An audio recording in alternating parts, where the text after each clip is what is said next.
아멘. 지금 90일 말씀 묵상이 진행되고 있습니다. 금요 철야 때에도 또 주일 예배 때에도 담임 목사님께서 말씀하셨듯이 우리 사역자들도 카톡방을 만들어서 계속 말씀 묵상한 것을 올리고 있습니다. 그래서 어제 오후 예배 때 말씀하시는 것처럼 어제는 주일이었기 때문에 오늘은 좀 쉬려나 하고 이제 마음을 놓고 자고 있는데 5시 42분이었습니다.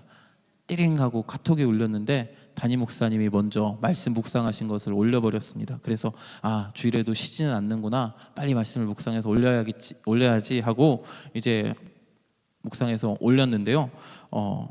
그런 생각을 하는 제 자신을 보면서 이게 나에게 하나의 하나님 말씀을 묵상하는 게 과제로 또는 숙제로 일로 다가오는 것은 아닌가라는 생각이 들었습니다. 지난주에 유소연 목사님이 말씀을 전하시면서도 같은 이야기를 하셨는데, 그래서 좀 반성을 하는 시간을 잠깐 가졌습니다. 그리고 곰곰이 생각을 좀 해봤습니다. 성경의 인물들은 도대체 말씀 묵상을 어떻게 했을까? 그래서 가장 많은 노래를 지은 다윗은 하나님의 말씀을 어떻게 묵상했을까 해서 묵상이라는 키워드를 넣고 이제 검색을 좀 해봤습니다. 그러니까 오늘 함께 읽은 시편 19편의 말씀, 그리고 시편 19편 14절에 있는 말씀, 나의 입술의 모든 말과 내 마음의 묵상이 주께 연락되기를 원합니다 라고 탁 뜨는 겁니다. 그래서 이 말씀은 도대체 뭐지? 분명히 예전에 보았던 말씀이고 또 묵상도 해봤던 말씀인데 한 번 더 봐야겠지 하고 있는데 말씀을 쭉 읽어가다 보니 다윗이 큐티를 하고 있네 라는 생각이 들었습니다. 그래서 오늘은 시편 19편에 있는 말씀을 보면서 도대체 이 다윗이라는 사람은 어떻게 큐티를 했을까? 말씀 묵상 캠프에 다윗이 참여했다면 어떤 모습으로 참여했을까라는 생각으로 시편 19편의 말씀을 조금씩 이제 살펴보는 시간을 갖도록 하겠습니다. 한 가지 더 말씀드리고 싶은 것은 이제 저희가 묵상을 할 때 큰 틀이 주어져 있습니다. 가장 많이 사용하는 방법인데요. 말씀 묵상의 틀을 관찰을 하고 그 다음에 적용을 하고 기도하는 순서로 그렇게 이어지고 있습니다. 담임 목사님이 이 방법으로 먼저 시작을 하셨고요. 우리 사역자들도 이 틀을 유지한 채로 말씀을 올리고 있습니다. 먼저 성경을 읽고요. 또 그 안에 본문을 택한 후에 어떤 내용인지 자세하게 살펴보는 거죠. 관찰의 과정입니다. 그래서 내가 가지고 있는 성경적인 지식이나 또 해석 안에서 그 내용에 대해 고민하는 시간을 갖는 과정입니다. 그렇게 관찰을 하게 되고요. 그 후에는 적용하는 과정을 갖습니다. 이 말씀이 내 삶에 어떤 영향을 미치는지, 그리고 내가 무엇을 순종해야 될 것인지, 무엇을 결단해야 할 것인지 내 삶의 말씀을 적용하는 시간을 갖고 마지막으로 기도를 합니다. 말씀을 통해 이렇게 깨닫게 하신 하나님께 감사합니다라고 기도를 드리기도 하고요. 또 이 결단을 내가 할 수 없으니 주님 도와주십시오라는 기도도 드리고 있습니다. 말씀대로 순종할 수 있는 힘을 달라고 기도할 때도 있습니다. 또 큐티를 잘할 수 있게 해달라고 기도하기도 합니다. 어쨌든 이렇게 자유롭게 말씀을 읽고 관찰하고 적용하고 기도하는 그 과정을 갖습니다. 시편 19편의 말씀을 가지고 다윗의 큐티 방법을 한번 살펴보려고 하는데요. 다윗도 똑같이 관찰하고 적용하고 기도하는 모습이 이 말씀 안에 담겨져 있었던 것 같습니다. 그래서 다윗의 큐티를 한번 보면서 우리는 어떤 방법으로 관찰을 하고 적용하고 기도해야 될지 한번 생각해보는 시간을 가져보았으면 합니다. 가장 먼저 시편 19편의 이제 구조를 살펴보는 것이 먼저인데요. 시편 19편은 크게 두 부분으로 나눌 수 있습니다. 1절부터 6절까지는 자연에 대한 내용입니다. 하늘을 바라보며 하나님을 생각하고 하나님의 영광, 권능을 노래하는 부분이 1절부터 6절까지입니다. 자연을 바라보는 것이죠. 7절부터 14절까지는 하나님의 말씀을 바라보는 장면입니다. 정확하게는 율법에 대한 묵상입니다. 그래서 시편 19편을 어떤 이들은 자연과 율법이라고 부르기도 합니다. 이 두 가지가 모두 하나님께서 우리에게 하나님을 알려주시기 위해서 우리에게 주신 선물들인데요. 그래서 다윗은 자연을 보면서 하나님을 묵상했고 또 하나님의 율법을 보면서 하나님을 묵상했습니다. 그래서 그 내용들을 이제 좀 살펴보도록 하겠습니다. 한 구절 한 구절의 내용을 설명하는 것은 이제 잠시 후에 보도록 하겠고요. 다윗이 도대체 어떤 생각이었는지, 어떤 모습이었는지 한번 보도록 하겠습니다. 다윗은 목자이기도 했고요, 또 군인이기도 했습니다. 그리고 왕이기도 했고 노래하는 시인이기도 했습니다. 그래서 다윗의 삶은 매우 다양한 모습을 갖고 있는데요. 그 중에 가장 먼저 다윗하면 떠오르는 것이 골리앗과의 싸움이겠죠. 다윗은 군인이었습니다. 수많은 전쟁을 치르면서 거칠고 용맹한 용사들과 매우 오랜 시간 함께 했던 인물입니다. 골리앗과 싸울 때 다윗은 용모가 아담하고 준수했다라고, 또 얼굴도 붉었다라고 성경은 기록하고 있지만, 아마 소년이었을 때의 다윗 외에 그가 자라고 성인이 되었을 때의 모습은 그렇게 아담하고 준수한 모습은 아니었을 겁니다. 누구보다도 강인한 모습이었을 것이고 누구보다 굳센 모습을 보이고 있었을 것입니다. 그렇게 다윗은 거친 군인의 모습을 가진 인물이기도 합니다. 하지만 시편에 있는 말씀들을 살펴보면 다윗은 매우 감정이 풍부하고 섬세한 시인의 모습도 보이고 있습니다. 그가 표현하고 노래하는 시들을 보면 어떻게 저런 표현을 할 수 있을까라는 생각이 들 정도로 매우 아름답게 노래하고 있는 것들을 볼 수 있습니다. 하나님 앞에서 수없이 노래하고 시를 썼던 모습이 다윗을 노래하는 사람으로, 또 시인으로 만들지 않았을까 생각합니다. 또 다윗은 왕으로서 지녀야 할 위엄도 있었을 것이고요, 또 목자로서의 삶 때문인지는 모르겠지만 자연을 사랑하고 그 안에서 노래하는 모습도 자주 보이고 있습니다. 이런 다양한 모습의 다윗을 살펴보면서 아마도 그가 큐티하러 나가는 장면을 한번 상상해보는 시간을 가졌으면 좋겠습니다. 조금 어이가 없으시죠? 다윗이 큐티를 한다. 근데 할 수 있을 것 같습니다. 아마도 성장한 다윗이었을 것 같습니다. 어린 다윗은 하나님의 율법에 대해서 시편 19편에 기록한 것처럼 자세하게 알지는 못했을 듯하니까 어른이 된 다윗이었을 것 같습니다. 그리고 사울 왕에게 쫓기는 과정도 아니었던 것 같습니다. 그는 그 시절에는 너무나도 힘들고 너무나도 괴로워서 하늘을 볼 여유조차 없었을 것 같기에 아마도 왕이 된 후에 다윗은 어느 정도 여유를 찾고 나서 이 시편 19편을 기록하지 않았을까 생각해 볼 수 있을 듯합니다. 그런 다윗이 이제 가벼운 차림으로 어깨에는 수금을 탁 메고 내가 오늘 큐티를 한번 하러 나가야겠다라고 이제 조용한 곳으로, 지금으로 치면은 이제 기타를 둘러매고 이제 한적한 곳으로 나가는 장면을 상상해 볼 수 있을 것입니다. 그리고 바깥으로 나온 다윗이 가장 먼저 눈에 들어온 하늘을 바라보았을 것입니다. 그러면서 감탄했겠죠. 우와 맑다, 우와 높다, 우와 푸르다, 아름답다. 온갖 형용사로 이 하늘을 바라보면서 하늘을 노래했을 것인데요. 그러던 중에 이 하늘을 만드신 하나님께 다윗이 생각이 닿았을 것입니다. 세상을 만드신 하나님의 그 권능, 하나님의 그 위대하심, 온 하늘에 가득한 하나님의 영광을 바라보게 되었을 것입니다.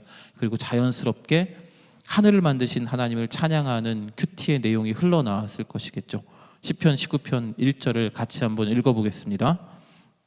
하늘이 그의 하나님의 영광을 선포하고 궁창이 그의 손으로 하신 일을 나타내는도다. 아멘. 우리는 말씀을 보면서 큐티를 하는데요. 하지만 다양한 큐티의 방법 중에 자연을 보면서 하나님을 묵상하는 방법도 포함되어 있습니다. 성경에 수많은 인물들이 그렇게 했고 다윗도 동일하게 자연을 보면서, 하늘을 보면서 하나님을 묵상하고 있습니다. 아마도 다윗은 이렇게 묵상했을 듯합니다. 하늘이 참 아름답고 푸르다, 장난 아니게 높아 보인다, 우와. 그러다가 그 하늘을 만드신 하나님의 권능과 영광을 깨닫고 그에 대해 묵상하게 된 것이죠. 그렇지, 이 모든 것들이 다 하나님께서 만드신 것들이지, 저 하늘도 하나님의 영광을 노래하고 있구나, 궁창도 동일하게 창조하시는 하나님을 노래하고 있구나, 하늘이 하나님의 영광을 선포하고 궁창이 그의 손으로 하신 일을 나타내는도나라는 찬양이 자연스럽게 그의 입술에서 흘러나왔을 것입니다. 그러면서 다윗은 하나님에 대해 더 깊이 묵상하기 시작했을 것입니다. 하늘과 궁창을 만드신, 온 세상을 창조하신 하나님에 대해 곱씹으면서 계속 묵상합니다. 하나님의 권능과 위대하심이 저 하늘에 여전히 나타나 있구나, 누가 시키지도 않았는데 이 영광과 권능이 느껴지는 것은 계속해서 주님의 영광을 저 하늘이, 저 자연이, 저 세상에 있는 모든 것들이 전했기 때문이구나. 낮에도 끊임없이 밤에도 끊임없이 하나님의 영광을 권능을 전하고 있구나라는 생각이 2절로 나타났을 것이죠. 19편 2절의 말씀을 우리 천천히 한번 읽어봅니다.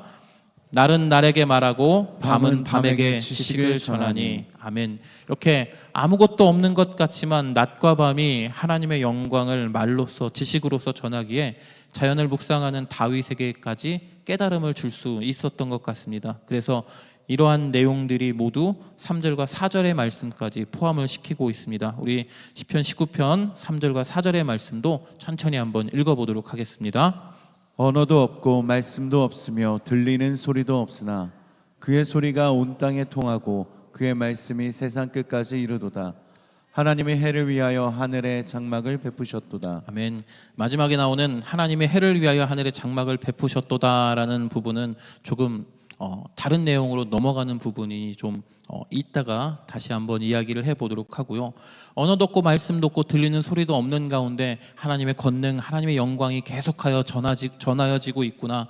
그래서 하나님의 말씀이 온 세상 끝까지 이르는구나라는 다윗의 이 찬양 안에는 세상을 창조하실 때에 하나님께서 하시는 그 말씀, 우리가 선포했었던 있을지어다 그대로 되니라, 하나님 보시기에 좋았더라라는 말씀들이, 또 하나님 빛이 있으라 하신 또 세상의 모든 만물들이 있으라 하신 그 말씀들이 온 세상 안에 지금도 가득하고 있구나라는 다윗의 묵상에 표현된 말씀으로 보여집니다. 그러면서 이제 하늘에 보이는 가장 대표적인 존재, 태양에 대해서, 해에 대해서 노래하기 시작합니다. 우리 5절과 6절의 말씀을 이제 같이 한번 읽어보도록 하겠습니다. 같이 읽습니다. 해는 그의 신방에서 나오는 신랑과 같고 그의 길을 달리기 기뻐하는 장사 같아서 하늘이 끝에서 나와서 하늘 저 끝까지 운행하며 그의 열기에서 피할 자가 없도다. 아멘. 그 해의 모습이 신방에서 나오는 신랑과 같고 달리기를 잘하고 좋아하는 운동선수와 같다라고 표현하고 있습니다. 아침에 신부의 방에서 나오는 신랑의 기분이 어떤지 제가 제일 잘 알 것 같습니다. 나오기 싫지만 어쨌든 나온 후에는 기쁨과 즐거움이 가득하겠죠. 그 누구보다도 활기차고 기쁜 얼굴로 방에서 벗어나 자신에게 맡겨진 일을 하게 될 것입니다. 또 달리기를 잘하는 운동선수라면 경기에 나가기 위해서 은근히 기대하는 마음으로, 기쁜 마음으로 경기장에 들어서게 될 것이죠. 해가 그렇게 하늘에서 자기가 운행할 그때를 기다리며 하늘을 내가 빨리 달려야지, 기쁘게 하나님께서 나에게 맡겨진 일을 해야지라고 하면서 하늘을 운행하기 위해서 준비하는 모습들을 볼 수 있습니다. 그리고 이 해가 하늘에서 운행함으로써 누구도 그 뜨거움, 열기를 피할 수 없는 것처럼 해가 드러내는 하나님의 영광을 누구도 부인할 수 없다라고 5절과 6절에서 말씀을 하고 있는 것입니다. 그리고 하늘을 바라보면서 이제 하나님을 묵상하던 다윗은 그 시선을 이제 다시 하나님의 말씀으로, 하나님의 율법으로 돌립니다. 이는 당연한 결과이기도 한데요, 인간은 하나님을 알 수 있는 방법이 없습니다. 특히나 죄로 인하여서 하나님과의 관계가 끊어져 버린 우리 인간은 하나님에 대해서 알 수 있는 방법이 아무것도 없습니다. 하나님께서 직접 우리에게 하나님에 대해서 알려주시지 않는 한 우리는 하나님에 대해서 알 수 있는 방법이 없는데요, 그런 인간에게 하나님께서 찾아오셔서 계시의 말씀, 우리가 보고 있는 하나님의 말씀, 성경을 내려주셨던 것이죠. 그래서 우리는 말씀을 통해서 하나님이 어떤 분이신지를 알아갈 수 있습니다. 다윗의 시대의 이 말씀이라는 것은 아마도 토라라고 불리는 모세 오경을 중심으로 하나님에 대해서 알게 되었을 것인데, 다윗은 자연을 보면서 우리 하나님께서 정말로 위대하시고 그분의 권능이 이곳에 가득 차 있구나라고 생각한 후에 그럼 또 다른 하나님을 묵상할 수 있는 하나님의 율법으로 자신의 시선을 돌립니다. 그래서 7절부터는 다시 하나님의 말씀이라는 주제로 묵상을 하기 시작합니다. 하나님의 말씀이 가진 다양한 호칭들을 7절에서 9절까지 6개의 호칭들로 부르고 있는데요, 우리 19편 7절에서 9절까지의 말씀을 천천히 읽어보시는데요, 그 안에 지금 화면에 보이시죠? 여호와의 율법이라는 하나님의 말씀을 표현하는 표현입니다. 그리고 그 밑에 여호와의 증거라고 나와 있죠. 이렇게 여호와의 무엇이라는 6개의 단어로 율법을 표현하고 있습니다. 우리 7절, 8절, 9절의 말씀을 같이 한 목소리로 읽습니다. 여호와의 율법은 완전하여 영혼을 소성시키며 여호와의 증거는 확실하여 우둔한 자를 지혜롭게 하며 여호와의 교훈은 정직하여 마음을 기쁘게 하고 여호와의 계명은 순결하여 눈을 밝게 하시도다. 여호와를 경유하는 도는 정결하여 영원까지 이르고 여호와의 법도 진실하여 다 의로우니. 아멘. 하나님의 말씀을 6가지로 지금 표현했습니다. 여호와의 율법, 여호와의 증거, 여호와의 교훈, 여호와의 계명, 여호와를 경외하는 도, 여호와의 법이 그것입니다. 더불어 다윗은 이 율법들이, 이 말씀들이 가지고 있는 유익함을 또 6가지로 표현하고 있죠. 영혼을 소성시킨다, 우둔한 자를 지혜롭게 한다, 마음을 기쁘게 한다, 눈을 밝게 한다, 영원하다, 의롭다라고 하나님의 말씀이 가진 그 특징들을 하나하나 다른 호칭들로 불러가면서 그 말씀들의 특징들을 이야기하고 있습니다. 자연을 통해서 하나님의 영광을 노래한 후에 다시 말씀을 들여다보며 하나님의 말씀, 하나님의 말씀으로 하나님에 대해서 묵상하고 있습니다. 아마도 다윗이 읽고 묵상했던 토라에 대한 유익함을 고민하면서 한 글자 한 글자 이 시편에 있는 말씀들을 써내려갔을 수도 있을 듯합니다. 이제 이렇게 다윗이 관찰을 한 후에 그 다음은 자신이 본 자연과 하나님의 말씀에 대해서 이것을 자신에게 적용시키기 시작합니다. 사역자들이 또 우리가 하는 큐티의 내용과 거의 비슷하게 이루어지고 있습니다. 관찰, 적용, 기도의 내용 중에 이제 적용을 하기 시작하죠. 말씀의 내용을 천천히 관찰하면서 어떤 내용인지 특징인지 살펴본 후에 이해하기 어려운 내용이 등장하면 인터넷을 검색하기도 하고 책을 찾아보기도 하면서 잘 관찰을 하고 그 관찰이 마친 후에 적용에 들어가게 되는 것이죠. 다윗도 그렇게 하고 있습니다. 이 말씀을 가지고 내가 어떤 모습을 가져야 할 것인지, 어떻게 그 말씀을 바라보아야 할 것인지에 대해서 묵상합니다. 자연과 율법에 대한 묵상 내용을 자신의 삶에 적용시키고 있습니다. 그래서 다윗이 말씀을 가지고 묵상한 내용을 자신에게 적용할 때는 2가지 방향으로 나타나게 되는데요. 하나님의 말씀을 정말로 내가 사랑하고 사모해야 되겠다. 이 말씀을 통해서 내가 가진 악함과 죄악이 드러나니 내 죄를 하나님한테 고백하고 죄에 휘둘리지 말아야겠구나라고 2가지의 주제로 다윗은 적용을 하고 있는 듯 보입니다. 첫 번째, 말씀을 사모해야지, 사랑해야지라는 주제로 적용하는 부분을 읽어보도록 합니다. 10절과 11절의 말씀을 같이 한번 읽어봅니다. 금 곧 많은 순금보다 더 사모할 것이며 꿀과 송이꿀보다 더 달도다. 또 주의 종이 이것으로 경고를 받고 이것을 지킴으로 상이 크니이다. 아멘. 금을 사모하는 것처럼 하나님의 말씀을 사모하겠다라고 다윗은 자신에게 이야기합니다. 그리고 그 말씀이 꿀보다 또 송이꿀보다 더 유익하고 달다라고 고백합니다. 또한 자신이 그 말씀을 통해 삶의 기준을 삼았기 때문에 죄에 빠지지 않을 수 있었다. 이 말씀을 통해서 내가 올바르게 살아갈 수 있었다. 이 말씀을 더 사랑해야지, 사모해야지라고 지금 결심하고 있습니다. 그리고 다음 적용으로 넘어가게 되는데요. 12절과 13절의 말씀을 같이 읽어봅니다. 다윗의 큐티가 이제 점점 마무리되고 있습니다. 자신을 향한 적용이 조금씩 깊어지고 있는데요. 12절, 13절의 말씀을 같이 읽습니다. 자기 허물을 능히 깨달을 자 누구리요? 나를 숨은 허물에서 벗어나게 하소서. 또 주의 종에게 고의로 죄를 짓지 말게 하사 그 죄가 나를 주장하지 못하게 하소서. 그리하면 내가 정직하여 큰 죄가에서 벗어나겠나이다. 아멘. 자신의 내면으로 깊이 들어간 다윗은 자신 안에 있는 죄의 모습을 돌아봅니다. 하나님의 말씀 그 자체에 대해서 묵상을 하다 보면, 특별히 율법에 대해서 묵상을 하다 보면 그것을 지키지 못하는 나 자신의 비참함에 대해서 깨닫게 됩니다. 그리고 하나님의 은혜를 구할 수밖에 없게 됩니다. 다윗도 마찬가지였습니다. 죄가 나를 주장하지 못하도록 정직한 삶을 살아갈 수 있게 달라고 고백하면서 적용을 마무리하고 있죠. 이렇듯 다윗은 자연과 율법을 바라보면서 하나님을 묵상했습니다. 자연을 통해서는 하나님의 권능과 영광을, 율법을 통해서는 인간에게 주시는 하나님의 말씀의 유익함에 대해서 생각했던 것이죠. 그리고 그 내용을 자신의 삶에 적용을 시킵니다. 하나님의 말씀을 내가 정말로 사모해야겠구나. 또 그 말씀을 통해서 깨닫게 된 나의 죄악을 바로잡아야겠구나라고 그렇게 적용을 하고 있습니다. 이제 한 절의 말씀만 남았습니다. 관찰을 하고 적용을 한 후에 우리는 기도를 한다라고 말씀을 드렸는데요. 14절의 말씀이 아마 다윗의 기도가 아닐까 생각이 됩니다. 14절의 말씀을 우리 한 목소리로 천천히 한번 읽어보도록 하겠습니다. 나의 반석이시오 나의 구속자이신 여호와여, 내 입의 말과 내 마음의 묵상이 주님 앞에 연락되기를 원하나이다. 아멘. 다윗은 하나님을 먼저 나의 반석이십니다, 나의 구속자이십니다라고 내가 바라보고 있는 하나님에 대한 호칭을 부릅니다.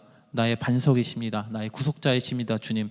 그리고 자신이 원하는 기도를 하나님께 드리죠. 지금 내가 하고 있는 이 입술의 고백과 내 마음속으로 하고 있는 이 묵상이 하나님 앞에 연락되기를 원합니다라고 고백하며 기도합니다. 연락이라는 단어는 기쁘게 받으시다라는 의미입니다. 다윗은 자신이 자연을 보면서 율법을 보면서 하나님을 묵상한 내용들, 그리고 그것들을 자신의 삶에 적용한 이 모든 것들이, 내가 입술로 고백했던 것들, 내 마음속으로 했던 이 묵상의 모든 내용들이 하나님이 기쁘게 받아주실 수 있는 내용이 되기를 원합니다라고 기도하면서 자신의 큐티를 마무리하고 있습니다. 아마 90일 말씀 캠프에 참여하시는 모든 성도님들의 마지막 기도 안에 이 내용을 집어넣으면 참으로 좋지 않을까라는 생각을 하게 됩니다. 90일 말씀 묵상을 하시는 모든 성도님들, 또 날마다 성경을 보며 하나님을 묵상하는 성도님들, 또 삶 속에서 한 번쯤 하늘을 보면서 하나님을 생각하는 성도님들 모두에게 자연과 또 말씀을 통해서 주어지는 묵상의 은혜가 가득하기를 소원합니다. 묵상을 하는 사람들은 모두 다 그 내용들이 다르게 나타납니다. 개인적인 취향, 배경, 또 지식, 생각, 그리고 결정적으로 자기가 지금 처하고 있는 환경에 따라서 말씀 묵상의 내용들이 다르게 나타납니다. 제가 들어있는 사역자 카톡방에는 16명이 들어있습니다. 그 안에는 우리 교회 목사님들과 강도사님, 담임 목사님까지 다 그 카톡방 안에 있는데요. 바이블 타임을 진행하면서 마태복음의 말씀을 이제 매일 2장씩 읽고 그 안에 있는 본문을 택해서 묵상을 합니다. 그 중에 와닿은 내용을 묵상해서 올리는데요. 관찰, 적용, 기도의 순으로 이렇게 올립니다. 그러다 보면 가끔씩 같은 본문을 가지고 묵상하는 일이 벌어집니다. 그러면 은근히 그 묵상을 이제 보게 됩니다. 이 목사님은, 이 강도사님은 나랑 똑같은 말씀을 가지고 묵상을 했네. 어떻게 생각하고 어떻게 적용했지 궁금해지지 않습니까? 그래서 이제 쳐다봅니다. 어차피 그 16개의 묵상 내용들은 너무나도 재미있으니 심심할 때마다 카톡에 들어가서 그 내용들을 이제 계속 보고 있거든요. 그런데 정말로 내가 한 것과는 다른 내용으로 관찰하고 적용하는 모습들이 보입니다. 성경을 공부하는 사람들도 이렇게 다양한 묵상을 하게 되죠. 그래서 묵상의 내용을 함께 나누라고 이야기를 하고 있습니다. 그 차이를 알고 이렇게 다양한 묵상들이 그 안에 포함되어 있구나. 그리고 내가 혹시라도 잘못한 묵상이 있다면 이 사람들의 내용들을 보면서 바로잡을 수 있는 기회도 됩니다. 하나님께서 창조하신 이 세상을 통하여서 하나님을 알려주십니다. 더욱 구체적으로는 하나님의 말씀을 통해서 우리에게 하나님 자신에 대해서 말씀해 주십니다. 우리는 이 자연과 말씀을 바라보면서 읽고 고민하고 묵상하면서 하나님을 더욱 알아갈 수 있습니다. 하나님의 영광과 권능을, 하나님의 말씀이 가진 힘과 유익함을 날마다 조금씩 더 깨달아 갈 수 있습니다. 그리고 마지막으로 하나님께 적용한 후에 기도를 드림으로, 주님, 제가 하는 이 묵상이 하나님께서 정말로 기쁘게 받아주시는 묵상이 될 수 있도록 도와주옵소서. 하나님께 연락되기를 원합니다라고 기도할 수 있습니다. 그러면 하나님에 대해서 날마다 조금씩 더 알아갈 수 있습니다. 그분의 사랑을 느낄 수도 있고요, 그분의 그 위대하심을 경험할 수 있게 될 수도 있고요, 나와 지금 동행하시는 주님에 대해서 느낄 수도 있게 될 겁니다. 오늘 모든 성도님들, 오늘 하루의 삶의 자리에서 하나님이 창조하시는 자연을 바라보면서 또 하나님이 허락하신 말씀을 가까이 함을 통하여서 주님을 더 알아가는 은혜가 가득하기를 축복합니다. 그리고 하나님이 기뻐하시면서 하나님이 받아주시는 묵상으로 더욱 주님을 경험하는 하루가 되시기를 주님의 이름으로 축복합니다. 기도하겠습니다. 조신 하나님 감사합니다. 우리에게 이 세상 만물을 허락하여 주옵시고 또 하나님의 말씀을 허락하여 주심에 감사를 드립니다. 자연을 보며 말씀을 보며 하나님을 더 알아가고자 애썼던 다윗의 모습을 바라보면서 우리도 동일하게 주님을 더 알아갈 수 있는, 주님을 더 가까이 할 수 있는 이들이 될 수 있도록 도와주옵소서. 특별히 주님이 우리에게 허락하신 하나님의 말씀을 날마다 묵상하게 하시고 이 말씀을 통하여서 나를 사랑하시는 주님에 대해서 더 깊이 알아갈 수 있도록 도와주옵소서. 성령님, 우리 안에 함께 하여 주셔서 우리를 감동하여 주셔서 주님의 말씀이 깨달아질 수 있는 은혜를, 주님의 말씀을 더 알아갈 수 있는 복을 허락하여 주옵소서. 오늘 하루의 삶 가운데 우리와 동행하시는 주님을 더 알아가기를 원하오며 그렇게 해주실 주님을 노래하며 찬양하며 예수님의 이름으로 기도합니다. 아멘.